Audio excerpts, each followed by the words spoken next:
So let's say, for example, you had a father, and that dude went to jail in 1981, but he buried $100,000 fiat currency in the backyard somewhere. He put it in something and he buried it somewhere, and it's been hidden for the last 40 years. That dude thought in 1981, hey, listen, man, I'm leaving some great money for my kids. When I get out 30, 40 years later, I got 100 G's and I'm rich.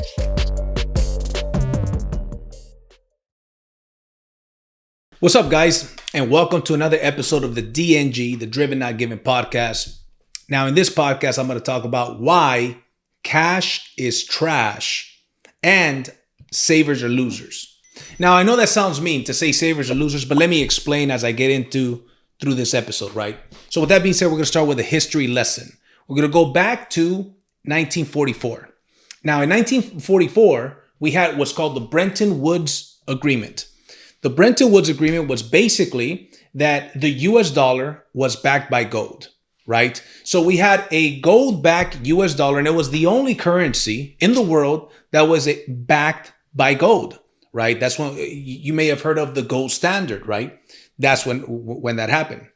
But then fast forward to 1971, President Nixon, what he did is he took us off of the gold standard.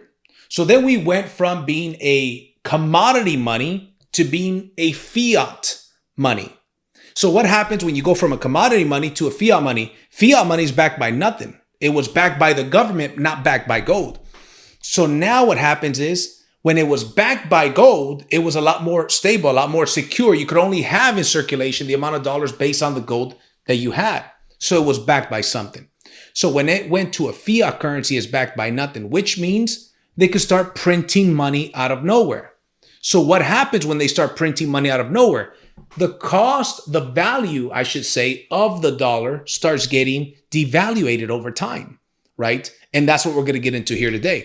So a lot of people very often think, oh, things are getting more expensive. And well, I guess technically they are getting more expensive. But if we really want to dive down into the issue, it isn't so much that things are getting more expensive, is that the dollar is becoming less valuable. Right? So as time goes on, the dollar is less valuable. Let's look at, for example, there's a lot of beautiful cars out there, right? I love sports cars. So let's talk about a Ferrari. Let's talk about a Lamborghini. If everybody was driving, or every other person was driving a Lamborghini or a Ferrari, then they wouldn't be as valuable to us. You know why? Because we see them all the time. But part of the reason why they are valuable is because there isn't a lot of them. Same thing with the dollar, right? Now, especially during the pandemic, they printed more money. The government printed more money in the last, 18 months? Okay. They printed more money in the last 18 months than they have in the last 50 years. One of the things that they mention is, oh, this is not going to have an effect on the economy. This is not going to have an effect. We're not going to pay for it. No, we're paying for it. Right. And I'm going to get into how we're paying for it. I'm going to get into exactly what the numbers look like and why we're paying for it. Okay, so let's look at assets. Let's look at some of the things that are God's money, right? Gold. They call gold God's money. Real estate. God is not creating more real estate. There's a certain finite amount of real estate. There's a certain finite amount of gold, certain finite amount of Bitcoins. Matter of fact, there's 21 million Bitcoin that are ever going to be mined as well. Even though that's digital, it's programmed to where there's a finite amount of cryptocurrency. Guess what? It tends to hold its value. It does hold its value. Historically, it holds its value. That is why gold is called God's money. An ounce of gold was worth $460 in 1981. Now, as of the recording of this is November 2021. An ounce of gold right now is approximately $1,800, between $1,760 and $1,800. Let's just call it an even $1,800, okay? So we're talking about fourfold. In the last 40 years, it went up fourfold, okay? Not too shabby. That means it doubled every decade on average. That's an ounce of gold. Now let's look at the average cost of a property in California. $107,710 to be exact. That was the average price of a home in California in 1981. What is the average price of a home in 2021, 40 years later? $795,600. Okay? Almost eightfold. So you've got two finite amount things. You've got gold and you've got real estate, right? So now let's take a look at an example. Let's say, for example, you've got a family member, your grandparents. They say in 1981, $100,000 in 1981 was significantly more than it is now. Based on these numbers, roughly 4 to 8 times more. It was worth 4 to 8 times more. So let's say, for example, you had a father and that dude went to jail in 1981, but he buried $100,000 fiat currency in the backyard somewhere. He put it in something and he buried it somewhere and it's been hidden for the last 40 years. That dude thought in 1981, hey, listen, man, I'm leaving some great money for my kids. When I get out 30, 40 years later, I got 100 G's and I'm rich. Because guess what? In 1981, that was pretty close to being rich. Right now, 100,000, that's not even close to being rich. But guess what? Let's say he left it $100,000. At the time, his house was worth $107,000. So he's thinking, shit, I could buy a house paid off and I've got no mortgage. Well, when he comes out in 2021, guess what? That average house that he wants to buy that used to be $107,000, guess what? It's almost $800,000.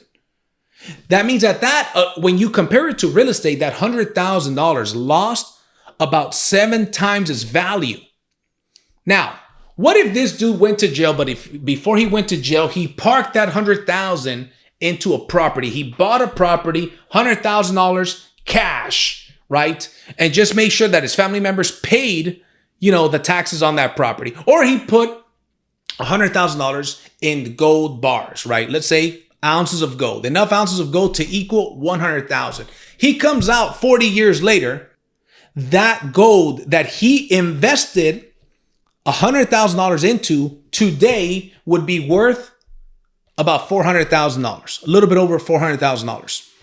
Not too shabby, right? Why? That's why we say cash is trash, right? And savers are losers. Why? Because savers are saving trash.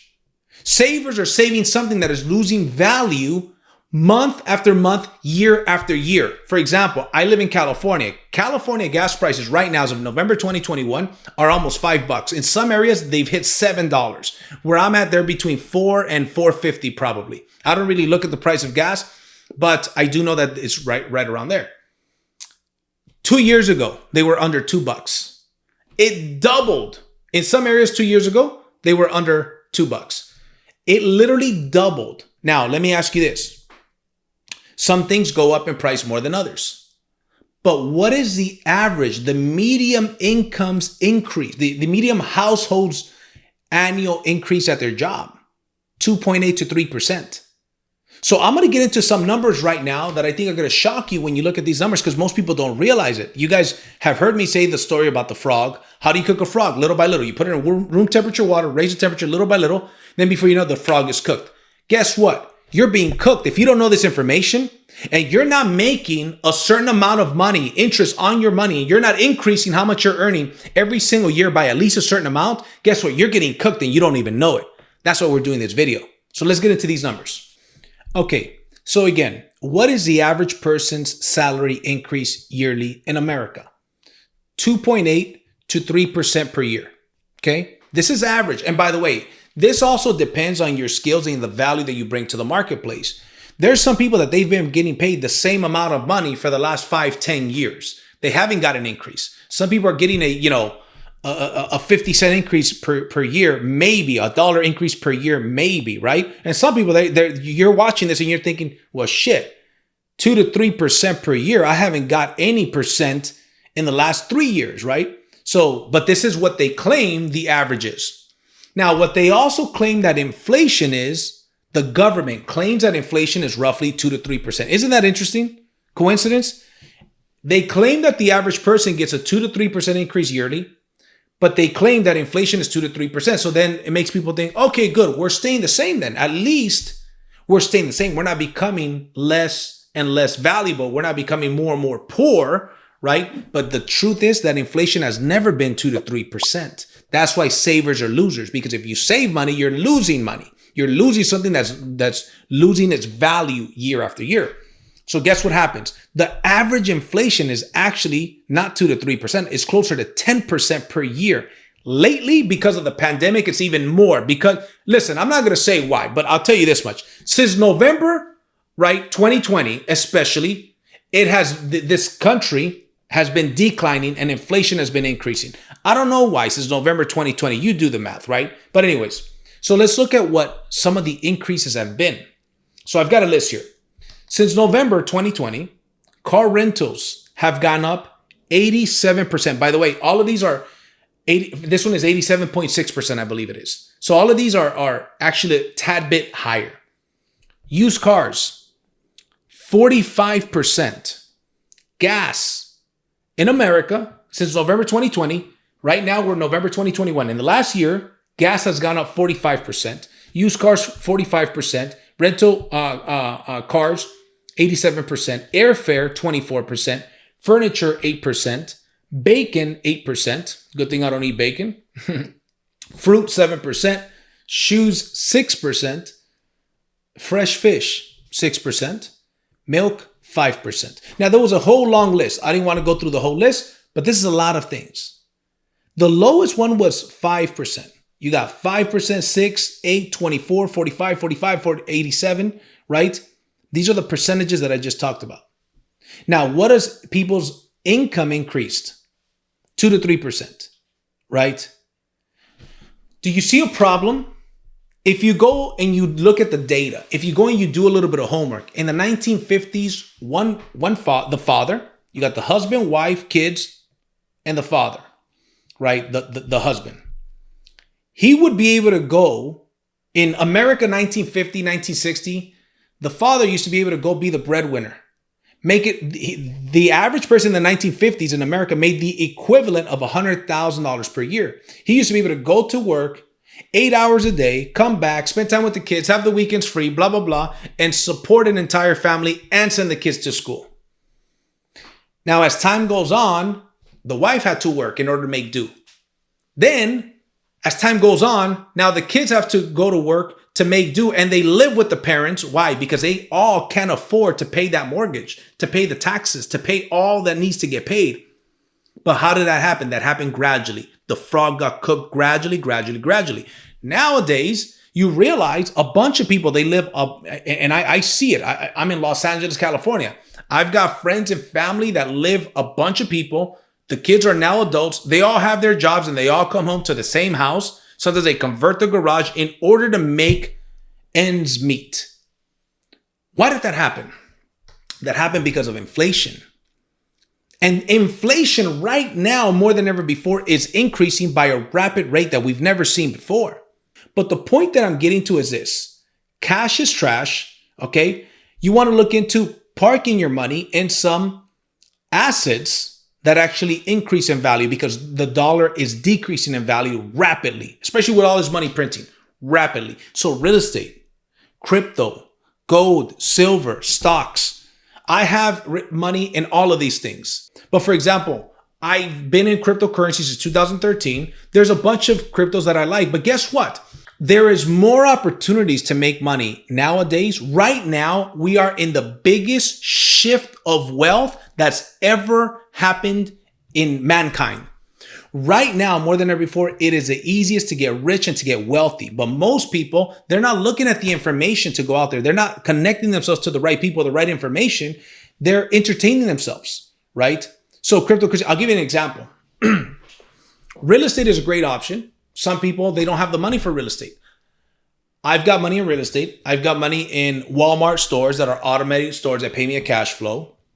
I'll tell you what, one of the best investments I made in 2021. In January of 2021, I'm into cryptocurrency. I bought a node for a cryptocurrency named Gala for gaming. It's a huge gaming platform. Cost me $2,600. Okay. I bought two of them. Bought one for $2,600 and then like every month it goes up in price. So if you want to buy it again, the second one I bought for $6,000. But let's talk about the $2,600 one because that one has the biggest ROI.